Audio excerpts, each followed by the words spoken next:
আসসালামু আলাইকুম রহমতুল্লাহি ওয়া বারাকাতুহু। সম্মানীয় দর্শক, আমি মৌলানা মুফিদুল ইসলাম আপনাদের সম্মুখে আজকে আমি আলোচনা করব 15টি লক্ষণ, 15টি আলামত যে মৌতের সময় যদি কারো হয়েছে তাহলে সে ব্যক্তির ভালো মত হয়েছে নিশ্চিত।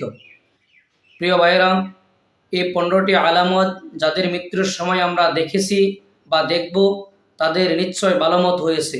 আজকে আমরা জানব 15টি আলামত কি কি। 1 নম্বর আলামত, আল্লাহ নবী সাল্লাল্লাহু আলাইহি সাল্লাম বলতেছেন, মান কানা ফি আখিরি কালামিহি লা ইলাহা ইল্লাল্লাহ ফাদাখালাল জান্নাহ। যে ব্যক্তি মৃত্যুর সময় তার মুখের দ্বারা লাস্ট বাক্য উচ্চারণ করেছে লা ইলাহা ইল্লাল্লাহ, সে ব্যক্তি কি করবে? জান্নাতে যাবে। 1 নম্বর আলামত।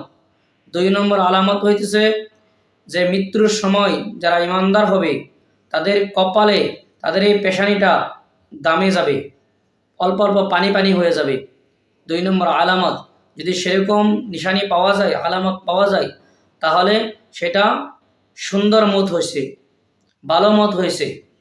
3 নম্বর, যদি কোনো ব্যক্তির জুমার দিনে মৃত্যু হয়, অর্থাৎ বৃহস্পতিবার মাগরিবের পর থেকে নিয়ে শুক্রবার মাগরিবের আজানের আগ পর্যন্তই যদি কোনো ব্যক্তির মৃত্যু হয়, তাহলে সে ব্যক্তির কবরে আযাব আল্লাহ তাবারক তাআলা মাফ করে দিবে। সেদিন তার কবরের মধ্যে কোনো প্রশ্ন হবে না। আল্লাহ নবী সাল্লাল্লাহু আলাইহি সাল্লাম বলছেন, যদি শুক্রবারে কোনো ব্যক্তির কি হয়, মৃত্যু হয়, সেটাও কি ভালো মৃত্যু। 4 নম্বর, আল্লাহ নবী সাল্লাল্লাহু আলাইহি সাল্লাম বলছেন, মান কুতিলা ফি সাবিলিল্লাহ, যে ব্যক্তি আল্লাহর রাস্তায় গিয়ে দিন প্রচারের জন্য বা যুদ্ধের ক্ষেত্রে শহীদ হয়ে গেছে, সে ব্যক্তি কি করছে? শহীদ দরজা হাসিল করছে, পাইছে। সেরকম মৃত্যু ভালো মৃত্যু। 5 নম্বর হইতেছে যে এরকম মহিলা, যে ব্যক্তি বাচ্চা হবার সময়, বাচ্চা খালাস করার সময় মৃত্যু হয়ে গেছে, সে মহিলাও কি শহীদ দরজা পাইছে, অর্থাৎ ভালো মৃত্যু বরণ করেছে। 6 নম্বর, কোনো ব্যক্তির বিষ ফুরা হয়েছে শরীরের মধ্যে, সেই বিষ ফুরার যন্ত্রণা মৃত্যুবরণ করেছে, সে ব্যক্তিও ভালো মৃত্যুবরণ করেছে। 7 নম্বর, কোনো ব্যক্তি আগুনের মধ্যে জ্বলে পুড়ে মৃত্যু হয়েছে, সে ব্যক্তিরও মৃত্যু ভালো মৃত্যু হয়েছে। আপনারা নিজে নিজে আগুনের মধ্যে নিক্ষেপ করবেন না, নিজেকে জ্বলাই দিবেন না।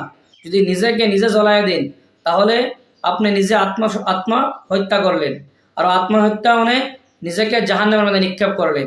যদি কোনো অবস্থা না জেনে আগুনের দ্বারা আপনি পুড়ে গেছেন, তাহলে আপনি ভালো মত পাইছেন। 8 নম্বর, নিজের সম্পদ রক্ষা করার জন্য কোনো ব্যক্তি শহীদ হয়ে গেছে, কোনো ব্যক্তি মৃত্যু হয়ে গেছে, সে ব্যক্তিও ভালো মৃত্যুবরণ করলো। যেরকম নাকি আপনার ঘরে কোনো ডাকাত আসছে, চোর আসছে, আপনি কি করলেন?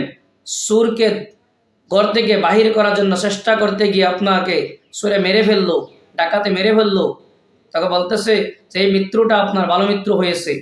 9 নম্বর, নিজের সন্তান, নিজের স্ত্রীকে রক্ষা করার জন্য আপনি মৃত্যুবরণ করছেন, সেই মৃত্যুটাও আপনার ভালো মৃত্যু। 10 নম্বর, ইসলামকে বাঁচানোর জন্য আপনি কি করেছেন? মৃত্যুবরণ করেছেন। ইসলামকে রক্ষা করতে গিয়ে আপনার মৃত্যু হয়েছে, সেই মৃত্যু আপনার ভালো মৃত্যুর লক্ষণ। 11 নম্বর, আপনার উপরে কোনো ব্যক্তি জুলুম করতেছে, আপনি জুলুম প্রতিরোধ করার কারণে, জুলুম থেকে মুক্তি পাওয়ার কারণে চেষ্টা করার ক্ষেত্রে গিয়ে আপনার মৃত্যু হয়ে গেছে, আপনার মৃত্যু ভালো মৃত্যু হয়েছে। 12 নম্বর, আল্লাহর রাস্তাতে আপনি গিয়েছেন, আল্লাহ রাস্তার মধ্যে বাড়ির থেকে বাহির হয়েছেন, রাস্তার মধ্যে আপনার ইন্তেকাল হয়ে গেছে, রাস্তার মধ্যে আপনার মৃত্যু হয়ে গেছে, সেই মৃত্যুটাও ভালো মৃত্যু। 13 নম্বর, যে ব্যক্তি সদকা করেছে বা দান করেছে, সদকা বা দান করার অল্প পরেই তার মৃত্যু আসে গেছে, সে মৃত্যু ভালো মৃত্যুর লক্ষণ, কারণ সে অল্প আগে ভালো একটা কাজ করেছিল। 14 নম্বর, যে ব্যক্তি নফল রোজা রেখেছে, নফল রোজা রাখার পর এই রোজা অবস্থাতে মৃত্যুবরণ করেছে, সে ব্যক্তির মৃত্যুটাও ভালো মৃত্যু। প্রিয় ভাই বোনেরা, যদি আপনাদের কাছে ভিডিওটা ভালো লাগে তাহলে ভিডিওতে লাইক করে দিবেন, চ্যানেলটাকে আপনারা সাবস্ক্রাইব করে দিবেন, আর ভিডিওটা আপনারা বেশি বেশি শেয়ার করে দিবেন। আপনারা ভিডিও দেখেন ঠিকই, কিন্তু আপনারা ভিডিওতে না লাইক করেন, না ভিডিও শেয়ার করেন, না সাবস্ক্রাইব করেন। দুনিয়াবি ভিডিও তো আপনারা বহুত শেয়ার করতেছেন, বহুত চ্যানেল সাবস্ক্রাইব করতেছেন। ইসলামিক ভিডিও আপনারা শেয়ার করবেন। আপনার শেয়ার যদি বেলে একজন মানুষে এই ভিডিও দেখে কিবা আমল করে, সেই আমল বরাবর আপনি সওয়াব পাবেন।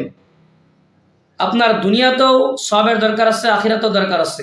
যদি আপনি নাজাত চান তাহলে ইসলামিক ভিডিও বেশি বেশি আপনি দেখবেন, আর এই ইসলাম মোতাবিক জিন্দিগি অতিবাহিত করার চেষ্টা করবেন। আপনারা ভালো থাকুন, সুস্থ থাকুন। আসসালামু আলাইকুম রহমতুল্লাহি ওয়া বারাকাতুহু।